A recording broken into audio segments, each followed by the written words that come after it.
គ្រប់ជំរាបសួរពុកម៉ែបងប្អូនទាំងអស់គ្នាគ្រាន់តែឃើញពុះគុកក៏ដឹងតែជាតិក៏ដឹងតែឆ្ងាញ់អេមដែរបងប្អូនហ្នឹងឯនេះគេហៅរបៀបឆាមជូរក្រាក់ហ្នឹងឯងអានេះខ្ញុំមានគ្រឿងបុកវាណាគ្រឿងមានក្រីលឹកក្រូចលឹកខ្ទឹមអីចឹងណាយើងបុក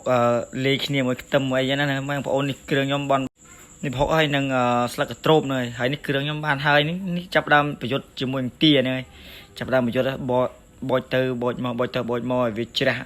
ជំនួសវាចឹងណាបងប្អូនហ្នឹងហើយនៅបងប្អូនតបពីជំនួសយើងចាប់ដើមលេងវាដាក់បឹបបងនេះហ្នឹងហើយតបពីដាក់បឹបហើយក៏ហើយតែម្ដងហ្នឹងនេះសាច់បានចិត្តមកធន់ដែរនិយាយលេងបងប្អូនបានរៀងច្រើនដែរទាមួយហ្នឹងហើយតបពីលេងហើយយើងចាប់ដើមដាក់ទឹកខ្លាញ់នេះហើយបន្ទាប់មកយើងចាប់ដើមដាក់ប្រហុកយើងហ្នឹងហើយគោវាឲ្យវាលេឲ្យអស់ហ្នឹងហើយលេងមួយទឹកខ្លាញ់អស់មកគោវាទៅគោមកហ្នឹងរបៀបធ្វើជូរក្រាក់ហ្នឹងហើយបន្ទាប់មកយើងចាប់ដើមដាក់ហ្នឹងហើយយើងចាប់ដើមដាក់គ្រឿងឆាយើងចាប់ដើមឆាយើងចាប់ដើមគោវាទៅគោមកបន្ទាប់ពីគោទៅគោមករួចយើងចាប់ដើមដាក់ទឹកត្រីហ្នឹងហើយយើងដាក់ទឹកត្រីយើងមកយើងដាក់វាល្មមមកណែបងប្អូនថ្ងៃនេះមិនបានធ្វើខ្លួនឯងទេបងប្អូនអើយគឺបងថ្លៃគាត់អ្នកធ្វើហ្នឹងហើយគាត់ធ្វើជួបជុំគ្នាគាត់ចឹងណាហ្នឹងខ្ញុំថតទេខ្ញុំអុយគាត់ធ្វើខ្ញុំអ្នកថតហ្នឹងបងប្អូនហើយបន្ទាប់ពីហ្នឹងមករួចរាល់អស់ហើយយើងចាប់ដើមដាក់សាច់ពីរបស់យើងហ្នឹងដាក់ចូលទៅក្នុងឆ្នាំងខ្ទះមកទៅ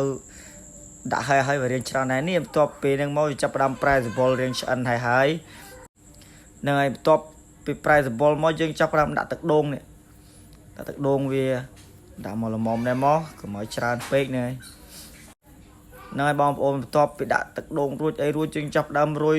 រ៉ូឌីដាក់ថែមចឹងណាដាក់វាហ្នឹងហើយបន្ទាប់ពីរោយរ៉ូឌីរួចយើងចាប់ដើមដាក់ប្រេងខ្យងវិញម្ដងដាក់ប្រេងខ្យងល្មមដែរព្រោះប្រេងខ្យងអាចដាក់ច្រើនហើយវាអាចនឹងប្រៃដាក់ប្រេងខ្យងរួចហើយយើងចាប់ដើមរោយស្ករប៊ីចេងយើងចាប់ដើមរោយនេះរួយហើយយើងចាំវាមកស្ទុះទៀតមកយើងចាប់ដើមកូរវាចូលជាតិជាមួយនឹងសាច់ទារបស់យើងហ្នឹងបន្ទាប់ពីដាក់ស្ករប៊ីចេងហើយរួចហើយអស់យើងចាប់ដើមដាក់ម្ជូរក្រង់យើង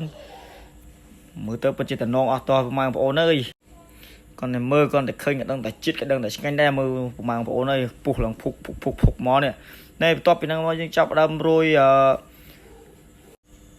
ម្រះព្រៅរបស់យើងហ្នឹងហើយបន្ទាប់ពីរោយម្រះព្រៅរួចយើងចាប់ដើមដាក់ទឹកដោះគោឆៅយើងហ្នឹងយើងដាក់វាចិត្តមកកំប៉ុងឲ្យមកហ្នឹងហើយឥឡូវយើងថែមដាក់រួចយើងចាប់ដើមកូរជាមួយនឹងទឹកដោះគោឆៅជាមួយនឹងម្រះព្រៅហ្នឹងគោវាត្រឡប់មកតបមកឆ្អិនស្រាច់ណាស់បងប្អូនអរគុណច្រើនដែលទស្សនាវីដេអូខ្ញុំពីដើមដល់ចប់អរគុណច្រើន